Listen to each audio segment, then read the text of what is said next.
ऐसा कुछ नहीं है, हमारे पास पूरा रिकॉर्ड ऐसा कुछ नहीं है। दविंदर सिंह राणा पहले वहाँ पहुंचे थे, जैसे ही उन्हें पता लगा था, उससे पहले डीसी जम्मू के पास दविंदर सिंह राणा लगा था कि यहाँ पर जो है बुलडोजर चल रहा है और इन लोगों को नोटिस आए हैं।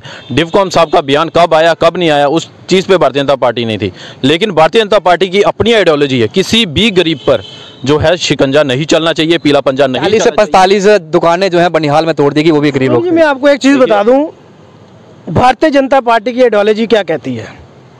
Smart parking, yellow line, smart city, Gandhinagar की चौड़ी सड़कों को छोटा कर दिया गया, अननेसेसरी जो है वो फुटपाथ बना दिए गए।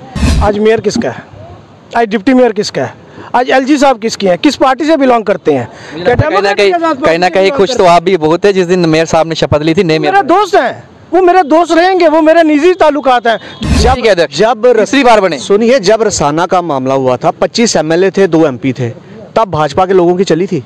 अपने लोग 2 लोग केवल विजिट करने वहाँ गए थे, चौधरी लाल सिंह और गंगा, दोनों को बाहर का रास्ता दिखा दिया गया, तो तब भी इनकी नहीं चली। नेताओं के खिलाफ मुद्दे पे आएंगे। देखिए, हम किसी पे जाएंगे, चलने की बात कर रहे हैं, नहीं चलती है, मैं कह रहा हूँ नहीं चलती ना। और एक कड़े शब्दों में अपनी एलजी जो है ना, एलजी जो चेयर है वो पब्लिक चेयर है। एलजी जो है वो पब्लिक चेयर है और पॉलिटिकल चेयर नहीं है। जम्मू कश्मीर सरकार का सर्कुलर आया, क्या वो सही या गलत? सबसे पहले यही एनक्रोचमेंट के लिए जो भी सर्कुलर आया बिल्कुल ठीक है। वो मगरमच्छ बड़ा हो या छोटा हो, देखना ये पड़ेगा कि क्या आज जम्मू के लोग कसूरवार हैं या वो एडमिनिस्ट्रेशन कसूरवार है। तो प्रशासन का काम है उन गाइडलाइंस को जो है ज़मीनी स्तर पे उतारा जाए। तो प्रशासन जो है कहीं ना कहीं बिना प्लानिंग के ज़मीनी पर उतरा है, और मुद्दा ये है कि कौन बड़ा मगरमच्छ है और कौन छोटे लोग जो हैं एक रहने के लिए जिन्होंने अपना स्थान जो बनाया था। हमें ये बिल्कुल क्लियरली लगता है कि ये जो सब कुछ हुआ ना, ये एक डेलिब्रेट प्लान है गवर्नमेंट का, कन्फ्यूजन क्रिएट करने के लिए। ये रायता गवर्नमेंट ने खुद फैलाया। मैं आपसे बेट लगाने के लिए भी तैयार हूं कि गुलाम नबी आज़ाद साहब की अगर प्रॉपर्टी आपको स्टेट लैंड में, फॉरेस्ट लैंड में या रोशनी एक्ट में पूरे जम्मू कश्मीर में कहीं उनके नाम की रजिस्ट्री या उनकी वाइफ की या उनके बच्चों के नाम की कहीं पर रजिस्ट्री होगी, मैं सियासत छोड़ दूंगा। पहली बात, आपकी ज़मीनों की रजिस्ट्री नहीं हुई, आपने इतने पैसे कैसे दे दिए? तो आपको बेवकूफ़ तो नहीं थे, आपको पता था कि आप कहाँ पाँव अपना फंसा रहे हैं। नंबर 1। उससे पहले आप देखें कि जब भी जम्मू कश्मीर के अंदर सरकारें बनी हैं तो अब्दुल्लाज़ की बनी है। ये गुलाम नबी आज़ाद साहब की सरकार बनी, रोशनी एक्ट लाया, गुलाम नबी आज़ाद साहब की सरकार ने लाया। वो रोशनी एक्ट इसलिए लाया कि गरीब लोगों को वहाँ खेती बाड़ी करने के लिए ज़मीनें दी जाएँ। तो आप बोलते हैं कि लैंड माफिया वालों को कहाँ ढूंढे? भैया वो इसी दुनिया में रहते हैं। अगर उन्होंने 100 कनाल बेचा तो पैसा बनाया, वो पैसा उनका या तो ब्लैक मनी कहीं पड़ा है या उनकी अपनी कोठियाँ पड़ी हैं, तो क्यों ना आप उन सारे डीसीज़ की, उन पटवारीज़ की, उन तहसीलदारों की और उन लैंड माफिया की सबकी प्रॉपर्टियां जब्त करें। कि ठीक है, बड़े मगरमच्छों के ऊपर कार्रवाई होनी चाहिए, लेकिन हमारे होम मिनिस्टर के साथ ये बात हुई है, उसका क्या मतलब है कि अगर आपके देश के प्रधानमंत्री किसी लीडर के लिए भावुक होते हैं, उनकी राजनीति को देखते हुए, उनके अच्छे कार्यों को देखते हुए, क्या उनके साथ हाथ मिला लिया? एनसी के जो नेता हैं फारूक अब्दुल्ला, उन्होंने तो कोठी बनाई है अपनी भटिंडी में, उनके पीछे पीछे सारे कैबिनेट ने बनाई। उसके बाद महबूबा मुफ्ती ने भी के लोगों ने भी बनाई होगी, कांग्रेस के लोगों ने भी बनाई होगी, मुझे नहीं पता बीजेपी के लोगों ने भी बनाई होगी, आई डोंट नो, लेकिन सब ने बनाई ना। और क्यों बनाई? क्योंकि उनको पता था जब जो कॉन्स्टिट्यूशनल अथॉरिटी सबसे बड़ी है स्टेट में, चीफ मिनिस्टर, जब वो बैठे हुए ये काम करे तो हमें डरने की क्या बात है? आज आपको भारत जोड़ो यात्रा के अंदर समर्थन नहीं मिला तो आपको अब्दुल्लाज़ और महबूब मुफ्तियों का साथ लेना पड़ा कश्मीर के अंदर, और सिक्योरिटी फोर्सेस को लैप्स करने की बात करते हैं तो वो आपको दिखता नहीं। 90 के बाद जो यहाँ पे कब्जे हुए हैं, मैं उनको सबको दोषी मानता हूँ, चाहे वो छोटा जिसने 5 मरले में मकान बनाया होगा या 15 मरले में बनाया होगा।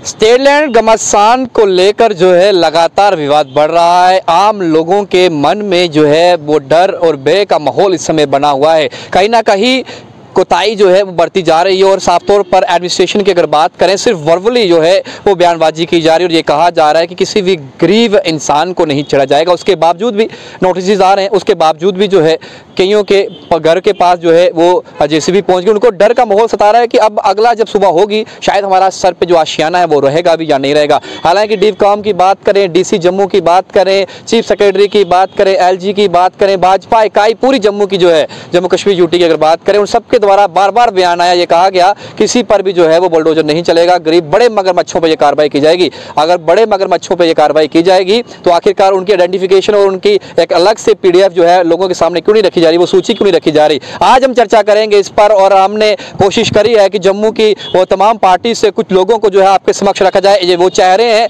जिन्हें आपने अक्सर जो है कई चैनलों पर देखा है, कई बार आपने सोशल मीडिया पर देखा है, लोगों के मुद्दे जहां भी रहते हैं ये वहां पहुंचते हैं। बात करें अगर भाजपा की डेमोक्रेटिक आज़ाद पार्टी की एकजुट जम्मू की तमाम चेहरे हमारे साथ हैं। सबसे पहले अगर बात करें अश्विनी शर्मा जी हमारे साथ हैं, जनरल सेक्रेटरी स्पोक्स पर्सन है एकजुट जम्मू के। साहिल शर्मा जी हमारे साथ भारतीय जनता पार्टी के नेता हैं। वही डेमोक्रेटिक आज़ाद पार्टी की बात करें गौरव चोपड़ा जी हैं, वही कॉर्पोरेटर भी हैं और साथ तौर पर जम्मू के जहां भी मुद्दे रहे तो ये तमाम चेहरे जो हैं अपनी बात रखते नजर आते हैं। आज शुरुआत यही से करेंगे। सबसे पहले एकजुट जम्मू के स्पोक्स पर्सन हमारे साथ हैं, इनसे सीधा सवाल पूछते हैं। सर, सबसे पहला सवाल आपसे है, जो सर्कुलर सुप्रीम कोर्ट ने निकाला और ये कहा कि ये एनक्रोचमेंट की गई है, उसके खिलाफ जो है वो रिट्राइव की जाए जमीन को, उसके बाद जम्मू कश्मीर सरकार का एक सर्कुलर आता है। जम्मू कश्मीर सरकार का सर्कुलर आया, क्या वो सही या गलत? सबसे पहले यही एनक्रोचमेंट के लिए जो भी सर्कुलर है बिल्कुल बिल्कुल ठीक है वो, लेकिन हमारा इसमें ये मानना है और इसमें हमारे जो अध्यक्ष हैं अंकुर शर्मा जी बार बार कह भी चुके हैं कि कहीं ना कहीं ये लगती है कि जो गवर्नमेंट की जो मंशा है वो थोड़ी सी कंफ्यूज करने की है पब्लिक को, क्योंकि जो अलग अलग लोग जिनको इस कैटेगरी में रखा गया है कि ये इनक्रोचर्स हैं, उनमें से मोस्टली 90% जो आपके लोग हैं वो डिफरेंट जो कानून हैं जैसे LB 6 है या एग्रेरियन रिफॉर्म एक्ट है उस सब में कवर होके वो उनको उसका मालिकाना हक मिल जाते हैं। हमें ये समझ नहीं आ रहा कि गवर्नमेंट ने इतना कन्फ्यूजन क्यों डाल के रखा हुआ है।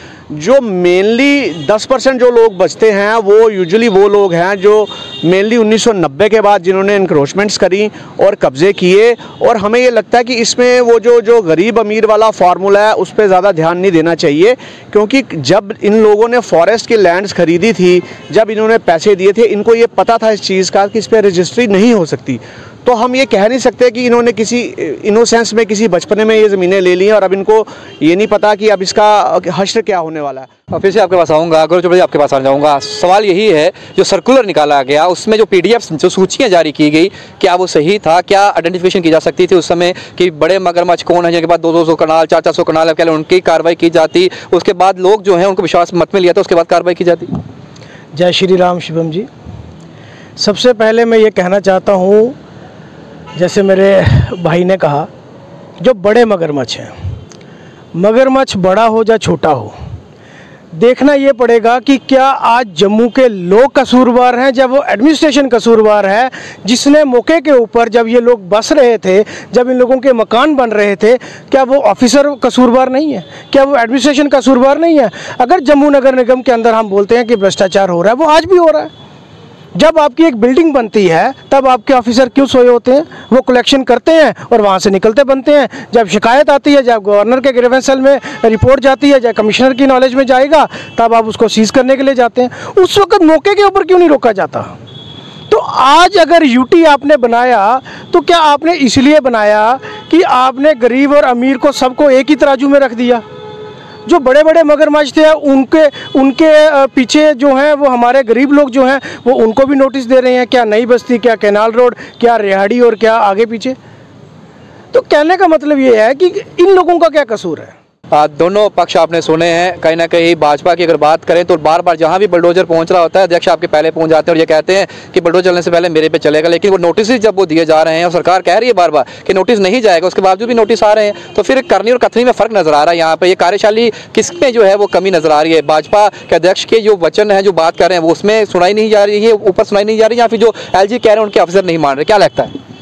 देखिए, ऐसा है कि जैसा आपने खुद ही कहा है, सुप्रीम कोर्ट की जब गाइडलाइंस होती हैं तो प्रशासन का काम है उन गाइडलाइंस को जो है ज़मीनी स्तर पे उतारा जाए। तो प्रशासन जो है कहीं ना कहीं बिना प्लानिंग के ज़मीनी पर उतरा है, और मुद्दा ये है कि कौन बड़ा मगरमच्छ है और कौन छोटे लोग जो हैं एक रहने के लिए जिन्होंने अपना स्थान जो बनाया था। अब इसमें ये चाहिए कि बड़े बड़े लोग जो हैं, जैसे कोई 40 कनाल है, 50 कनाल है, 100 कनाल है, पूरी पहाड़ियाँ हमें सुनने में आई हैं कि बहुत सारे लोग ऐसे हैं जो पूर्व मंत्री हैं या MLA हैं, कोई भी है, चाहे वो किसी राजनीतिक दल से हो, चाहे किसी व्यापारिक दल से हो, उन्होंने बड़े सारे ऐसे कब्जे जम्मू कश्मीर में किए हैं, लेकिन वो ज़मीनें सरकार की हैं। अब अल्टीमेटली वो ज़मीनें तो छोड़नी है ना, आज नहीं तो कल वो ज़मीनें छोड़ने पड़ेंगी। अब यही प्रोसीजर जो है प्रशासन ने शुरू किया है। सवाल अश्विनी जी आपसे रहेगा। पहला सवाल मेरा खत्म हो चुका है, आपने अपनी राय सामने रख दी है। अब मैं डिबेट को खोल रहा हूं और ये आपसे सीधा सवाल इसलिए पूछ रहा हूं क्योंकि ये सर्कुलर सुप्रीम कोर्ट का था, आदेश सुप्रीम कोर्ट का था, सर्कुलर जम्मू कश्मीर सरकार का था, कार्रवाई वो करवा रही थी क्योंकि रिट्राइव करनी थी सुप्रीम कोर्ट के आदेश के ऊपर। लेकिन ये मुद्दा जो है ये घमासान पॉलिटिकल हो गया। अब पॉलिटिकल राजनेता लोग जैसे जुड़ गए। अब ये डर था कि हमारे पर कार्रवाई की जाएगी कि हमने कब्जे कर रखे हुए हैं, या फिर ये पर्सनल बेनिफिट के लिए जो था ये लोग यहाँ पे बीच में उतर गए। मैं सबको बीच में ले रहा हूँ, भारतीय जनता पार्टी की बात करें, हम डेमोक्रेटिक आज़ाद पार्टी की बात करें, हम पीडीपी की बात करें, नेशनल कॉन्फ्रेंस की बात करें, अपनी पार्टी की बात करें, आम आदमी पार्टी की बात करें, हर एक तरफ से हम एकजुट जम्मू की बात करें, हर किसी ने प्रोटेस्ट अपनी अपनी बात रखी, अपने तरीके से कहा कि ये सही है गलत है, हर किसी ने रखा। लेकिन ये पॉलिटिकल क्यों बन गया? यानी कि लोगों से अगर गलत था तो ये एक विपक्ष एकजुट होकर सरकार के पास जाकर लोगों की बात रख सकता था, बजाय उसके समझ में यह आ रहा है कि लोगों को समझाने के बजाय लोगों को जो है भड़काने का प्रयास किया जा रहा है, लोगों को जो है अलग अलग बयान देकर जो है लोगों का ध्यान भड़काने का प्रयास कर रहा है विपक्ष। ये क्यों नजर आ रहा है? देखिए, मैंने ना जो आपको पहले कहा, मैं दोबारा ज़रा रिपीट करूंगा इस बात को। हमें ये बिल्कुल क्लियरली लगता है कि ये जो सब कुछ हुआ ना, ये एक डेलिब्रेट प्लान है गवर्नमेंट का, कन्फ्यूजन क्रिएट करने के लिए। ये रायता गवर्नमेंट ने खुद फैलाया। अब क्यों ना ऐसा हो कि जब दो बार तीन बार आप सुप्रीम कोर्ट में गए, सुप्रीम कोर्ट ने आपको वहाँ से फटकार लगाई, जो पटिशनर थे उन्होंने बोला कि ये जो कार्रवाई हो रही है बिल्कुल ठीक हो रही है।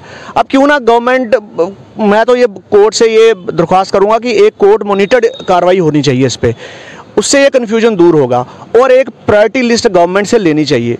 वो कैसे कि जैसा पहले भी मैं आपको बता चुका हूँ, इतने इंटरव्यू हमारे अध्यक्ष माननीय अंकुश शर्मा जी दे चुके हैं और क्लियरली बता चुके हैं कि 100 में से अगर 90 केस ऐसे हैं जो पुराने कानूनों के तहत जिनको कब्जा मिल जाएगा, वो प्रोस्पेक्टिव ऑनर है, उनको मिल जाएगा कब्जा, उनका तो इशू नहीं है। इशू केवल 10% वालों का है। अब 10% वाले लोग वो हैं अब ये भी आर्गूमेंट आ रहा है कि देखिए जी, किसी लैंड ग्रैबर ने, माफिया ने 100 कनाल ज़मीन में 5-5, 10-10 मरले के प्लॉट बनाए, दे दिए। पहली बात, आपकी ज़मीनों की रजिस्ट्री नहीं हुई, आपने इतने पैसे कैसे दे दिए? तो आपको बेवकूफ़ तो नहीं थे, आपको पता था कि आप कहाँ पाँव अपना फंसा रहे हैं, नंबर 1। नंबर 2, आप बोलते हैं कि लैंड माफिया वालों को कहाँ ढूंढे? भैया वो इसी दुनिया में रहते हैं। अगर उन्होंने 100 कनाल बेचा तो पैसा बनाया, वो पैसा उनका या तो ब्लैक मनी कहीं पड़ा है या उनकी अपनी कोठियाँ पड़ी हैं, तो क्यों ना आप उन सारे डीसीज़ की, उन पटवारीज़ की, उन तहसीलदारों की और उन लैंड माफिया की सबकी प्रॉपर्टियां जब्त करें और उसके बाद फिर आप इन लोगों पे कार्रवाई करें। आपकी गवर्नमेंट की क्या प्लानिंग है इन लोगों के लिए? तो ये तो गवर्नमेंट को पहले प्रायोरिटाइज करना पड़ेगा, ठीक है। और तीसरी चीज़, गवर्नमेंट, हम ये बात कर रहे हैं कि मगरमच्छ, बड़े मगरमच्छ, छोटे मगरमच्छ। पहले मुझे बताइए कि रोशनी एक्ट की अगर मैं बात करूँ, उसमें तकरीबन 30,000 डिसीजंस हुए, ठीक है। 30,000 लोगों को कोई ना कोई कब्जा मिला।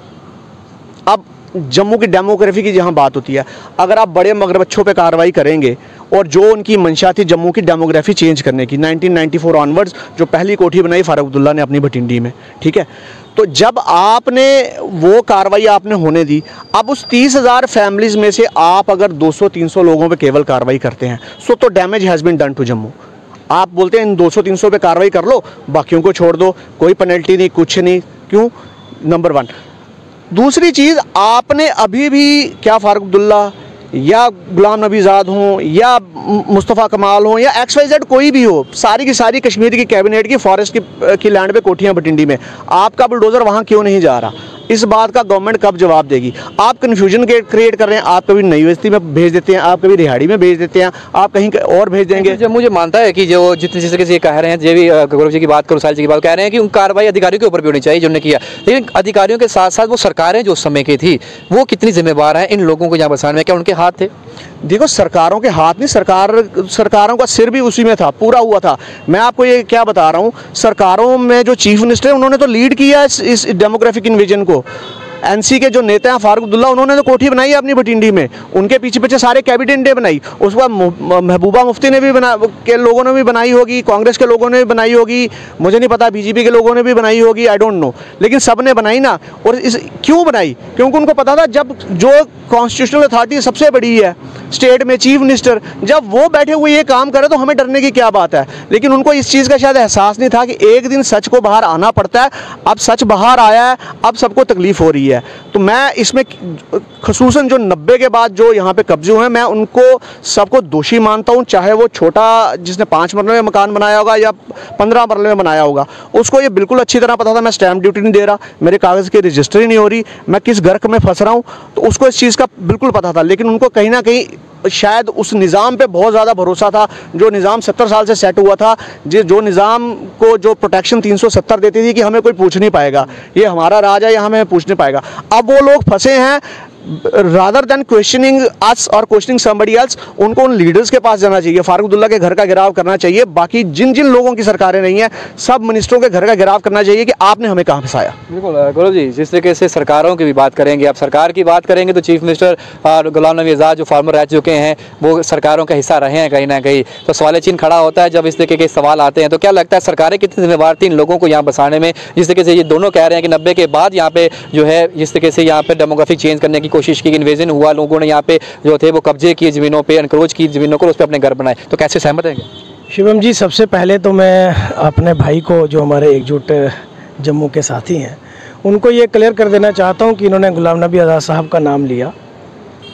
मैं आपको बता दूं, और इस बात पे मैं आपसे बेट लगाने के लिए भी तैयार हूं कि गुलाम नबी आज़ाद साहब की अगर प्रॉपर्टी आपको स्टेट लैंड में, फॉरेस्ट लैंड में या रोशनी एक्ट में पूरे जम्मू कश्मीर में कहीं उनके नाम की रजिस्ट्री या उनकी वाइफ की या उनके बच्चों के नाम की कहीं पर रजिस्ट्री होगी, मैं सियासत छोड़ दूँगा। एक कोठी उनको दिल्ली में है सरकारी, एक जम्मू में है, यहीं गांधीनगर में, पनामा चौक में, और एक कश्मीर के अंदर है। उनके पास अपना खुद का यहाँ घर नहीं है। दूसरा, आपने कहा कि उनकी सरकार रही, उनकी बतौर चीफ मिनिस्टर उनको 2.5 साल का पीरियड मिला, और उससे पहले जो महबूबा मुफ्ती के जो फादर हैं मुफ्ती मोहम्मद सही साहब के साथ उनका कांग्रेस का और उनका कोलिशन रहा और वो रहे। उससे पहले आप देखें कि जब भी जम्मू कश्मीर के अंदर सरकारें बनी हैं तो अब्दुल्लाज़ की बनी हैं। तो मानते हैं कि अब्दुल्ला एंड जो पीडीपी उनकी वजह से ये सारी लोगों की सरकारें रही हैं। अगर मैं बात करूं कि गुलाम नबी आज़ाद साहब की सरकार बनी, रोशनी एक्ट लाया गुलाम नबी आज़ाद साहब की सरकार ने लाया। वो रोशनी एक्ट इसलिए लाया कि गरीब लोगों को वहाँ खेती बाड़ी करने के लिए ज़मीनें दी जाएं। अब 2.5 साल के पीरियड में जो कार्य उन्होंने किए, जितने डिस्ट्रिक्ट उन्होंने बनाया, सुपर स्पेशलिटी हॉस्पिटल उन्होंने बनाया, जम्मू यात्री भवन अमरनाथ जी की यात्रा के लिए जो यात्री भवन उन्होंने बनाया, जो डबल और ट्रिपल शिफ्ट में उन्होंने काम किया, वो उनकी डेवलपमेंट थी। ना ही कि उन्होंने कभी किसी ग्रैंड लेवल का उसका साथ दिया जो लैंड ग्रैबिंग करने के लोग। तो मैं इस पर मुद्दा पर आना चाहेंगे, हम बाकायदा उन्होंने क्या किया उस पर नहीं, क्योंकि मुद्दा हमारा स्टेट लैंड का है। स्टेट लैंड पर वापस आऊँगा। मैं एक चीज़ सबसे पूछना चाहता हूँ कि आज़ाद साहब जब वहाँ पहुँचते हैं दिल्ली में, वहाँ पे वो मीटिंग करते हैं गृह मंत्री के साथ। मीटिंग करने के बाद तुरंत वापस आके अपने प्रोटेस्ट को कॉल ऑफ कर लेते हैं, जहाँ भी वापस ले, क्योंकि उन्होंने कहा कि आश्वासन मिल चुका है, अब हमें कोई टेंशन नहीं है। लेकिन लोग कह रहे हैं कि कहीं ना कहीं आज़ाद साहब जो है जब से जम्मू आए, जब से उनका कार्यकाल खत्म हुआ राज्यसभा के अंदर, तब से कहीं ना कहीं जो है अंदर से जो है हाथ कहना भाजपा के साथ नजर आ रहा है। ये सही क्या प्रेम तो नहीं है? क्योंकि जब जैसे जाते हैं कॉल ऑफ हो जाता है प्रयास की बंद कर दीजिए, क्योंकि गरीबों के नोटिस तो उसके बाद आए हैं। देखिए, जो प्रोटेस्ट हमारे जिस तरीके से हमारा जो रोस्टर बना था, उस रोस्टर के हिसाब से हमारे प्रोटेस्ट जो हैं वो ख़त्म हुए। जब उन्होंने एचएम के साथ बैठकर वहाँ बात की, जब हमारे जो होम मिनिस्टर हैं उनके साथ जब आश्वासन मिला, उसके बाद उनका एक इंटरव्यू आया कि ठीक है, बड़े मगरमच्छों के ऊपर कार्रवाई होनी चाहिए, लेकिन हमारे होम मिनिस्टर के साथ ये बात हुई है। उसका क्या मतलब है कि अगर आपके देश के प्रधानमंत्री किसी लीडर के लिए भावुक होते हैं, उनकी राजनीति को देखते हुए, उनके अच्छे कार्यों को देखते हुए, क्या उनके साथ हाथ मिला लिया? आज आपको भारत जोड़ो यात्रा के अंदर समर्थन नहीं मिला तो आपको अब्दुल्लाज़ और महबूब मुफ्तियों का साथ लेना पड़ा कश्मीर के अंदर, और सिक्योरिटी फोर्सेस को लैप्स करने की बात करते हैं तो वो आपको दिखता नहीं। गुलाम नबी आज़ाद, चाहे वो कांग्रेस के अंदर हो, चाहे वो डेमोक्रेटिक आज़ाद पार्टी के अंदर हो, वो नेशनल लीडर हैं। वो हिंदुस्तान की राजनीति के रीढ़ की हड्डी हैं। वो हर एक चीज़ को समझते हैं, पढ़े लिखे व्यक्ति हैं, और जितनी मेरी उम्र है उससे पहले के वो इंदिरा गांधी जी की कैबिनेट में रह चुके हैं। भाजपा के साथ कोलिशन नहीं करेंगे कभी? भाजपा के साथ कोलिशन ना उन्होंने कभी अपने मुंह से कहा और ना ही कभी हमने उनसे सुना। तो ये रिश्ता क्या कहलाता है जो सामने का? अरे कौन सा रिश्ता? हमारे तो सभी प्रोटेस्ट भाजपा के खिलाफ, एडमिनिस्ट्रेशन के खिलाफ हुए। एलजी किसका आदमी है? एलजी को गुलाम नबी आज़ाद साहब ने अपॉइंट किया है क्या? वो तो भाजपा भी कहती है कि एलजी हमारी भी नहीं सुन उनकी आज नहीं सुन रहा, ब्यूरोक्रेसी इन लोगों के ऊपर हावी हो चुकी है। ये हमने बार बार कहा है, एलजी साहब इनके ऊपर हावी हो चुके हैं। उनके जो बाहर से लाए गए, जो बाहर से यूपी से और बिहार से लोग लाए गए, वो इनके ऊपर हावी हो चुके हैं। वो किसी की बात नहीं सुन रहे। वो ऐसा एटमॉस्फेयर जम्मू कश्मीर के अंदर बनाना चाहते हैं जिससे चुनाव ना हो। असेंबली चुनाव नहीं होने का फ़ायदा एलजी साहब को जाता है, ब्यूरोक्रेसी को जाता है, क्योंकि जो लूट पता यहाँ चल रही है वो उनको फ़ायदा होगा। जब यहाँ असेंबली इलेक्शंस होंगी, एमएलए आएंगे, चीफ मिनिस्टर चुना जाएगा, तो उन लोगों की सुनी जाएगी, इन लोगों की मुनाफली नहीं होगी। आज जो इन लोगों की मुनाफली है वो देखने को पूरे जम्मू कश्मीर को मिल रही है, और एक चेहरा जो हिंदुस्तान के बाहर जम्मू कश्मीर का दिखाया जाता है वो कुछ और दिखाया जाता है। अगर ऐसा नहीं होता तो शायद मेरे भाजपा के जो हमारे साथी हैं ये भी दुखी ना होते एडमिनिस्ट्रेशन से। दुखी हैं सर क्या एडमिनिस्ट्रेशन?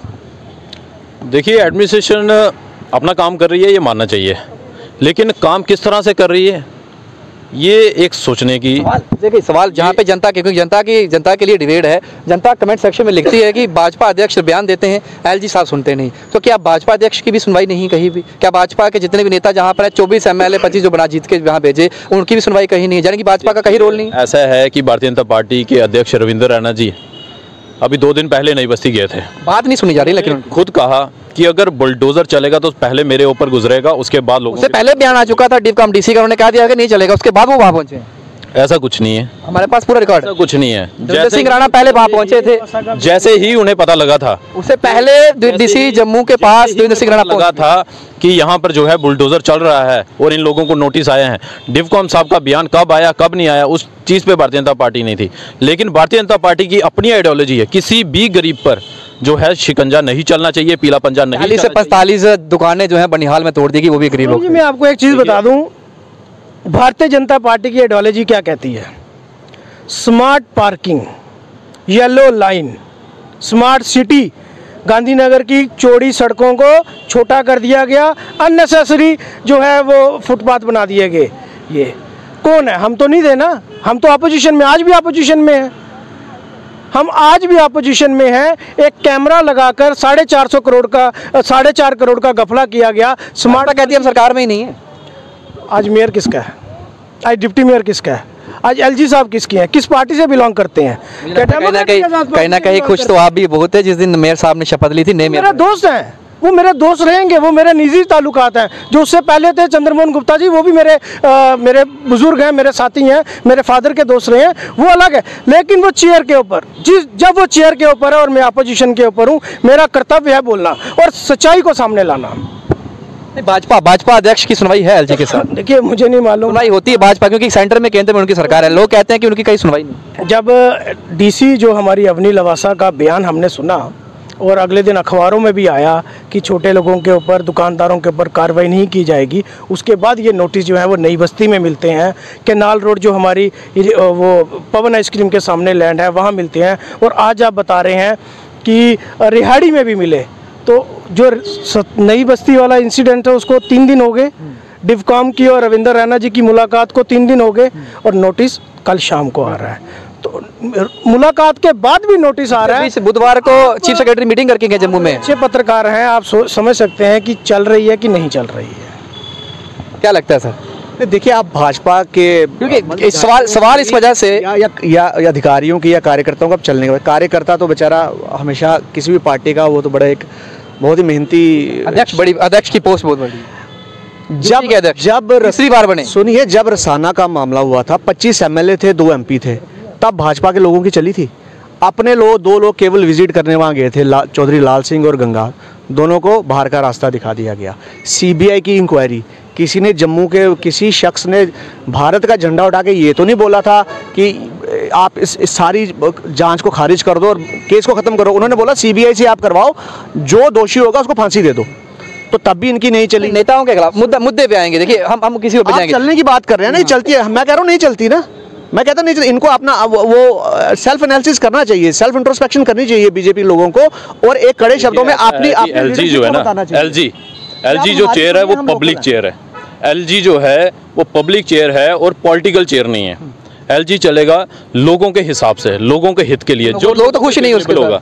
लेकिन ये डिसीजन गलत है, भाजपा मानती है इस चीज़ को गलत है। ये डिसीजन गलत है जो बिना एक प्लानिंग के पीला पंजा लोगों पे ऊपर उतार दिया। आप एक प्लानिंग कीजिए, एक लिस्ट सूची जो है जारी कीजिए, अखबारों में दीजिए, प्रिंट मीडिया में दीजिए, इलेक्ट्रॉनिक मीडिया में दीजिए। लोगों के बीच में अफवाह मत, इस तरह का माहौल मत बनाइए, क्योंकि एलजी कहीं ना कहीं जो है एक जिम्मेवार आदमी है। हम सब लोग उनकी इज्जत करते हैं। मेरी एलजी साहब से यही अनुरोध है कि एक प्लानिंग के साथ एक लिस्ट जारी कीजिए। आप वो लिस्ट जारी कर दीजिए जिन लोगों को आपने नहीं छेड़ना है, उनको सेटिस्फाइड कर दीजिए कि आपको जो है हम पीला पंजा नहीं चलाएंगे, आप बेफिक्र रहिए। और रही बात भारतीय जनता पार्टी, एलजी साहब कितना सुनते हैं कितना नहीं सुनते हैं, आप बेबांती जानते हैं कि पिछले इतने सालों में अगर एक के बाद एक फैसला आ रहा है तो वो भारतीय जनता पार्टी की आइडियोलॉजी के ही फैसले हैं ना। प्रदर्शन भी तो इससे ज़्यादा चल रहा है। महाराजा हरि सिंह जी की छुट्टी अगर जम्मू कश्मीर में दी गई है तो हमारे भारतीय जनता पार्टी के रविंद्र रैना जी खुद जो है एक मेमोरेंडम लेकर एलजी साहब के पास गए हैं, अमित शाह जी के पास गए हैं, तो जाके ये छुट्टी मिली। उसके बाद भी अगर बाकी फैसले आ रहे हैं एक के बाद एक, चाहे वो डेवलपमेंट हो, चाहे वो बड़ी सड़कें हो, चाहे वो तवी रिवर फ्रंट का काम हो, आर्टिफिशियल लेक का काम हो, आज कश्मीर देखिए हमारा, कहाँ है वो गुंडागर्दी, कहाँ है वो पत्थर मारने वाले। ये अगर किसी ने ठीक किया वो भी तो एलजी में है ना। अगर एलजी साहब इस टाइम हमारी बात अगर हमारा दुख जान रहे हैं तो खुशियाँ भी उन्होंने दी हैं, खुशियाँ भी सरकार ने दी हैं जम्मू कश्मीर को। हमें ये बात जो है याद रखनी चाहिए। लोग कह रहे नोटिस आ रहे हैं, देखिए नोटिस जो आ रहे हैं वो रविंद्र रैना जी ने खुद लिए नोटिस, लोगों से पकड़े हैं नोटिस। बात तो फिर आगे पार्टी जो है लोगों के साथ खड़ी है, भारतीय जनता पार्टी लोगों के साथ खड़ी है। और इस तरह से अगर कोई भी बुलडोजर गलत है, मैं तो कहता हूँ सबसे पहला बुलडोजर अगर चलना चाहिए जम्मू में बठिंडी चलना चाहिए, डॉक्टर फरूक अब्दुल्ला कोठी के ऊपर चलना चाहिए, वो भी तो बठिंडी में है ना। उनके भी डॉक्यूमेंट्स निकालने चाहिए, क्या वो स्टेट लैंड में है या वो उनके विपक्ष पे साधा निशाना वो आपके नेताओं पे साथ हैं कि भाजपा के भी तो नेता कुछ हैं जिनके जमीनें जो है स्टेट लैंड पर थी। जब आप राजनीतिक सवाल करेंगे तो जवाब भी जो है राजनीतिक मिलेगा। जब आप प्रशासन तक सवाल कर रहे थे जवाब प्रशासन तक था, लेकिन राजनीतिक अगर मुद्दों की बात करोगे तो राजनीतिक जवाब जो है हम कार्यकर्ताओं की जुबान से निकलेगा। और वो यही है, मेरा तो यही है, ताज महोदय ने इतनी जगह जो है वहाँ कब्जा की है, फ्लाई मंडाल में 180 कनाल भाई में आया। भाजपा के अगर भाजपा के नेता किसी का नाम आता है बीच में तो क्या उसमें भाजपा साथ रहेगी? डेफिनेटली करनी चाहिए। भारतीय जनता पार्टी का अगर कोई भी लीडर, कोई भी नेता जिसका भी नाम आएगा, उसकी जगह अगर सरकारी जगह है, कोई स्टेट लैंड है, एनक्रोचमेंट जो है सरकार को वापस लेनी चाहिए। क्यों नहीं लेगी? कानून सबके लिए एक है और एलजी प्रशासन कर रहा है, लेकिन ये जो प्लानिंग है, प्लानिंग सही नहीं है। प्लानिंग सही नहीं है लेकिन कार्रवाई सही है। मेरे जो भाई साहिल ने जैसा बताया और आपने पूछा कि भारतीय जनता पार्टी के जो नेता हैं उनका नाम आया है और उनके ऊपर कार्रवाई होनी चाहिए, तो आपको भी मालूम है कि डॉक्टर निर्मल सिंह जी का नाम आया और कविंदर गुप्ता जी का नाम आया। बड़ी देर से नोटिस चल रहा है, बताइए कहाँ बुलडोज़र चला। और दूसरा इन्होंने कहा कि महाराजा हरि सिंह जी की छुट्टी का मेमोरेंडम जो है वह रविंद्र रैना जी लेके गए थे। पिछले कई सालों से मुझे लगता है कि 2014 के बाद आपकी सरकार बनी है तब मेमोरेंडम लेकर नहीं गए। जब ये आंदोलन हमारे युवा राजपूत के साथियों ने, ये हमने पहले भी छुट्टी दी है, सेशन डे की छुट्टी भी भारतीय जनता पार्टी ने दी है। सभा के साथियों ने हरि सिंह जी के नाम पे सेशन डे की छुट्टी भी दी है भारतीय जनता पार्टी ने। उसके ऊपर भी आता हूँ मैं साहिल जी। साल की एक साल में एक नहीं 2 छुट्टियां भारतीय जनता पार्टी ने दी है। उसके ऊपर भी मैं आता हूँ 2014 के बाद सेशन डे जब ये आंदोलन घर मिली, 2 छुट्टियां दी। जब ये आंदोलन घर घर पहुंचा, गाँव पहुंचा, जब जम्मू कश्मीर की जनता एक होनी शुरू हो गई, खास करके जम्मू की जनता, तो इन लोगों को लगा कि मेमोरेंडम देना पड़ेगा। और जब लोग उजागर हुए, जब घर घर से बच्चा निकलना शुरू हुआ कि महाराजा हरि सिंह जी की छुट्टी अब इस बार नहीं मिलेगी तो फिर कभी नहीं मिलेगी, तब जाकर वो छुट्टी मिली। और जिस महाराजा हरि सिंह जी की छुट्टी हमने ली, जो हमारे महान महाराजा थे, उन्होंने इस देश के साथ जम्मू कश्मीर का विलय करवाया था, स्टेट का विलय कराया था, ना कि एक यूनिट टेरिटरी का, एक यूटी का विलय करवाया था। तो आज किस मुंह से आप कहते हैं? आपको एक बात, जमीने का राइट्स भी उन्होंने दिलाया, आज कहाँ उनकी बात कर रहे हैं? छुट्टी दिलाई एक एक बच्चे ने, जम्मू के बच्चे ने आंदोलन करके। मैंने सबसे पहले कॉर्पोरेटर्स हमारे जम्मू म्युनिसिपल कॉर्पोरेशन के उन्होंने आंदोलन शुरू किया, बोलती है हमने, हमारे पास सबूत भी है। उसके अंदर मेरे, चाहे वो भाजपा के ही मेरे दोस्त थे नरोत्तम शर्मा जी, सबसे पहले उन्होंने प्रस्ताव लाया और जम्मू नगर निगम के अंदर उसको पास किया था। लेकिन अगर महाराजा हरि सिंह जी ने जम्मू कश्मीर का विलय हिंदुस्तान के साथ करवाया तो एक स्टेट का करवाया, आपने उसको यूनिट टेरिटरी में बदल दिया। तो आप बताएं कि जम्मू कश्मीर की दिशा कहां लेके जाना चाहते हैं? कहां लेके जा रहे हैं सर? आप क्या चाहते हैं? जम्मू कश्मीर को पूरी तरह से भारत के साथ जोड़ने की दिशा है। जोड़ने की दिशा कह रहे हैं, ये जोड़ने की दिशा है। देखिए आप देखिए भाजपा, क्योंकि सवाल इसलिए भाजपा से बार-बार क्योंकि भाजपा की सरकार केंद्र में और केंद्र के अधीन आने का एलजी उनके अधीन आते हैं, इस वजह से डायरेक्टली सवाल उनके साथ। देखिए मेरी बात सुनिए, अब समय आ गया हुआ है कि हम ये जो सारा जो कन्फ्यूजन 1947 से चला रहा है इसको ख़त्म करें। ये जो आंदोलन बार बार जम्मू में क्यों होते हैं? जब प्रधानमंत्री लाल किले की प्राचीर से ये बोलते हैं कि हिंदुस्तान से गुलामी की निशानियां हटानी है, तो जम्मू के लोगों को अपनी गुलामी की निशानियां हटाने के लिए आंदोलन क्यों करने पड़ते हैं? युवा राजपूत सभा के सौजन्य से, उनकी मेहनत से महाराजा की छुट्टी मिली है, कोई इसका क्रेडिट नहीं ले सकता, नंबर 1। नंबर 2, मौलाना आज़ाद का क्या कंट्रीब्यूशन है जम्मू में? मौलाना आज़ाद स्टेडियम, एमएएम कॉलेज, मुझे ये बताइए कॉस्ट का क्या है? शेर कश्मीर का क्या है? उसने तो anti Dogra quit Kashmir movement चलाई थी वहाँ पे, तो शेर कश्मीर के नाम पे यूनिवर्सिटी क्यों है? वो बाबा जित्तो जी के नाम पे क्यों नहीं है? तो ये जो सारी जो एक मिनट मुझे कंप्लीट कर, जो डेमोग्राफिक इन्वेजन है, जो डीलिमिटेशन फ्रॉड हुआ, उसमें भी जम्मू को कम सीटें मिली। जम्मू को 50 सीटें मिलने चाहिए थी अगर नया सेंसस होता। तो ये समय आ गया हुआ, जो आइडिया, जिस आइडिया की बात हमारे प्रधान अंकुर शर्मा जी कर रहे हैं, सेपरेट जम्मू स्टेट का, अब समय आ गया हुआ है कि हमें बख्श दें, हमें अपनी स्टेट बनाने दें। हम अच्छे रहेंगे बुरे रहेंगे वो हमारी किस्मत। आपने हीरे देने हैं, मोती देने हैं, जो सोना देना कश्मीर को दीजिए, हमें कोई प्रॉब्लम नहीं है, लेकिन हमें छोड़िए। भी करते थे कि यूनिट टेरिटरी दे दो, आज देखो उनका क्या हाल हो रहा है। यूनिट टेरिटरी दे दो, बिना असेंबली इलेक्शंस के और बिना विधानसभा के उन्होंने यूनिट टेरिटरी कभी नहीं मांगी थी। आज उन्होंने सबसे पहले जश्न किया था। जो लोग मैं उन लोगों के बिल्कुल खिलाफ हूं जो सेपरेट स्टेट मांगते हैं। डेमोग्राफी चेक कर लीजिए, करंट लद्दाख में प्रॉब्लम वो है, मांगते हैं जम्मू कश्मीर स्टेट मांगते हैं, ना कि जम्मू स्टेट मांगते हैं। जम्मू कश्मीर हम स्टेट इसलिए मांगते हैं कि कश्मीर के लिए जितना बलिदान जम्मू के लोगों ने दिया, जितना सैक्रिफाइस जम्मू के लोगों ने किया, वो कश्मीर हमारा है। उस कश्मीर को हमने अपने खून से सिंचा है। वो सेपरेट घर से निकले और चीफ मिनिस्टर बन गए। ये वो लोग कहते हैं सेपरेट स्टेट कि अपने घर से निकलेंगे चीफ मिनिस्टर बन जाएंगे, नहीं बनने देंगे। बीजेपी की अपनी रेजोल्यूशन है ट्राइफरकेशन की, 2002 के कुरुक्षेत्र की अपनी रेजोल्यूशन से आप पीछे क्यों हट रही है बीजेपी? सेंटर में बीजेपी है। जब आपने बाइफरकेशन करी, आप ट्राइफरकेशन भी कर सकते थे। आप जम्मू को उस गुलामी के तंत्र से निकाल सकते थे। जो 370 हटा, उसका एक नेचुरल कॉन्सिक्वेंस ये होना चाहिए था कि जो सत्ता का केंद्र है वो कश्मीर से जम्मू आना चाहिए था। आज भी 47 सीटें उनके पास है, हमारे पास 43 सीटें। हमारा चीफ मिनिस्टर आज भी नहीं आ सकता। हमें सेपरेट स्टेट चाहिए। जम्मू वालों की अब यही आवाज है। बात आप लोगों ने मान ली। कश्मीर के लोग तो चाहते हैं, वहां की आवाम तो चाहती है आप हमें आजाद करो, लेकिन नहीं करेंगे। कश्मीर एक अभिन्न हिस्सा है जम्मू कश्मीर का, हिंदुस्तान का। प्रधानमंत्री ने कश्मीर को सेटल करने के लिए आज से नहीं भाई साहब, 47 से लगी भारतीय जनता पार्टी जनसंघ। तेलंगाना अंदर से अलग हुआ। 90 के बाद जिस तरह की माइग्रेशन कश्मीरी पंडितों की हुई थी ना, आज वही हालात हो गए हैं। आज जम्मू से माइग्रेशन होगी, लेकिन होगी एनक्रोचर्स की। सरकारी ज़मीनों पे जिन्होंने कब्जे किए हैं, कहते हैं ना जैसी करनी वैसी भरनी। आज वही हालात है। जिन मंत्रियों ने, जिन सरकारों ने एक लैंड ग्रैबर्स के साथ यहाँ कब्जे किए जम्मू कश्मीर में, उन लोगों को जो है यहाँ से भगाने का समय अब आ चुका है। ये कदम जो है सराहनीय है जम्मू के लिए खासकर, लेकिन प्लानिंग जो है सरकार को करनी चाहिए, प्रशासन को करनी चाहिए। और छोटे लोगों को, गरीब लोगों को मत तंग करो। ये हमारी एक संवेदनशीलता, एक अपील है प्रशासन से, एलजी साहब से, कि बड़े बड़े मगरमच्छ, मैं तो कहता हूँ, बार बार कह रहा हूँ, फरूक अब्दुल्ला साहब की कोठी पे चलाओ ना पहला पीला पंजा, खुद पे खुद आधा बठिंडी खाली हो जाएगा, क्योंकि उन्होंने बसाया, लीड उन्होंने किया है, मुख्यमंत्रियों ने लीड किया है। तो ये समय आ गया है कि जम्मू को अपने आप की एक परिभाषा समझनी पड़ेगी, जम्मू के लोगों को समझनी पड़ेगी। अगर छुट्टी के लिए, जहाँ छुट्टी की बात है, छुट्टी के लिए जम्मू एकजुट हुआ है, लेकिन छुट्टी जो है भारतीय जनता पार्टी लेकर भी कहिए ना, क्योंकि स्टेट लैंड को छुट्टी तो मिल गई, अब उस पर बात करने का फायदा नहीं, क्योंकि अब तो लोगों के अंदर डर है। अगर लोगों का डर है कि आशियाना जा रहा है, आशियाना गिरेगा, किसी का बुलडोजर आप कह रहे नहीं चला, मैं कह रहा हूँ बनियाल में 40 से 45 दुकानों पे चल गया, वो भी तो गरीब लोग थे। अगर वो अब हवाला दिया जा रहा है कि हाईवे हो रहा है, ये हो रहा है, जो भी है, आप उनको, अगर आपने लोगों का घर छीनना है, दूसरी जगह कर दीजिए।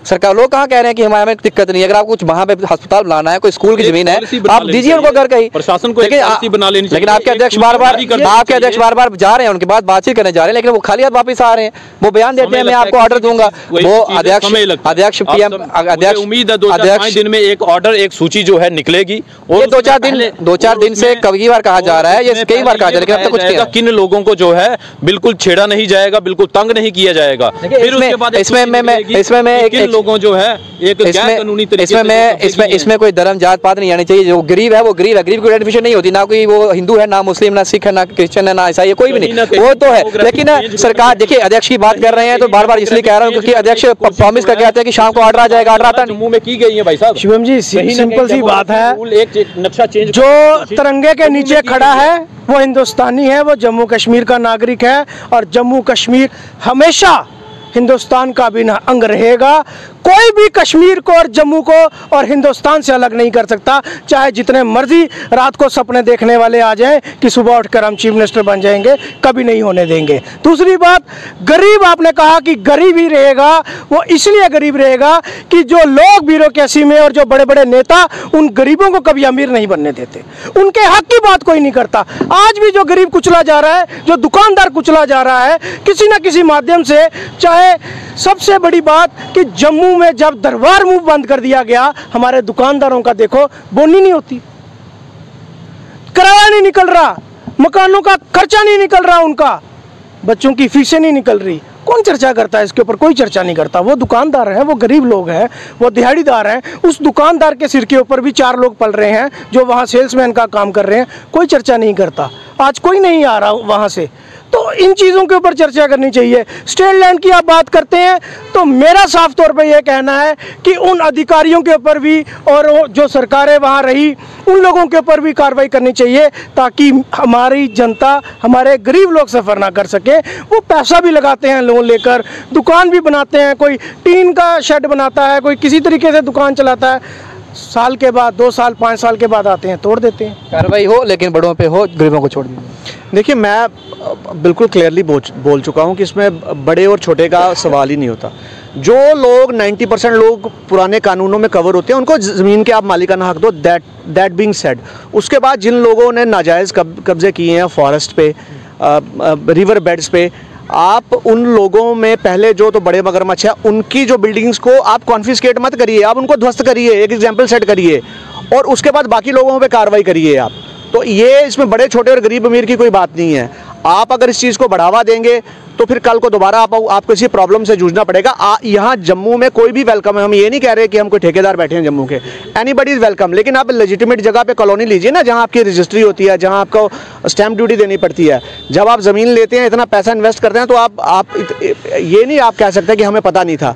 तो गवर्नमेंट इसमें गवर्नमेंट लाएगी अपना कि क्या उनको क्या नियम लेके आना है, लेकिन गवर्नमेंट इसमें हमारी इन सजेशंस को ज़रा ध्यान में रखें। चलिए, बहुत शुक्रिया आप तीनों का हमारे साथ चर्चा में बने रहने के लिए। अश्विनी शर्मा जी एक जम्मू से हमारे साथ है, साहिल जी भारतीय जनता पार्टी से थे, गौरव चोपड़ा जी आज़ाद डेमोक्रेटिक पार्टी की बात करें तो तीनों ने अपना पक्ष रखा आपके समक्ष और साफ तौर पर यह कहा है कि कार्रवाई हो, ठीक है जो हो रहा है, लेकिन एडमिनिस्ट्रेशन में तालमेल जो है वो सही नहीं था, एक रोड मैप सही नहीं था, उस पर जो है वो एक्शन जो है सरकार करे, लेकिन एक प्लानिंग के साथ एग्जीक्यूशन उसे की जाना चाहिए। साफ तौर पर स्टेट लैंड का इशू जो गरमाया उसको लेकर चर्चा की गई है। हर हफ्ते आपसे मिलेंगे इसी तरीके से, जो भी इस समय करंट इशू रहेगा उस पर बातचीत होगी, उस पर चर्चा होगी, उस पर घमासान रहेगा और आपकी राय काफी महत्वपूर्ण रहेगी। आपको कमेंट सेक्शन में अपनी राय जरूर रखनी है इन तीनों की, क्योंकि अलग अलग पार्टी से इस वजह से यहाँ पे लाया गया क्योंकि अलग अलग सोच और अलग अलग नेता है, और कल को सरकार जब आएगी तो इनमें से कोई ना कोई सरकार में जरूर होगा, और सरकारें जब चलाएंगे तो यही लोग हैं, क्योंकि आप इनको चुनकर वहां भेजेंगे। आज ये आपकी बात रख रहे हैं और ये किस तरीके से इस मुद्दे को ले रहे हैं और किस तरीके से अपने अपने जगह पर अपनी पार्टीज में इस मुद्दे को उछाल रहे हैं, ये भी देखने की बात रहेगी। इस वजह से इनके साथ चर्चा की गई है। आपको अपने कमेंट बॉक्स में रखनी है, वीडियो को ज़्यादा से शेयर करना है और हर हफ्ते बने रहिएगा हमारे साथ। आपके साथ हम हर दिन हर हफ्ते जो है एक नया मुद्दा लेकर जरूर हाजिर होंगे। बाकी बड़ी तमाम अपडेट्स के लिए बढ़ रहे हैं बाहू एक्सप्रेस पर। इधर के साथ शुभम लंगे, बाहू एक्सप्रेस के लिए जय हिंद। जम्मू वासियों के लिए खुशखबरी, 39 बेकर्स आपको आपके परिवार के सिद्रा में भी खुल चुकी है। चाहे बर्थडे पार्टी हो या कैजुअल पार्टी या फिर वीकेंड एंजॉय करना चाहते हैं आप अपने परिवार के साथ, इससे अच्छी प्लेस आपको जम्मू में कहीं नहीं मिलेगी। तो किस चीज का वेट है, जल्दी जाइए और अपना खूबसूरत दिन वहाँ पर एंजॉय कीजिए।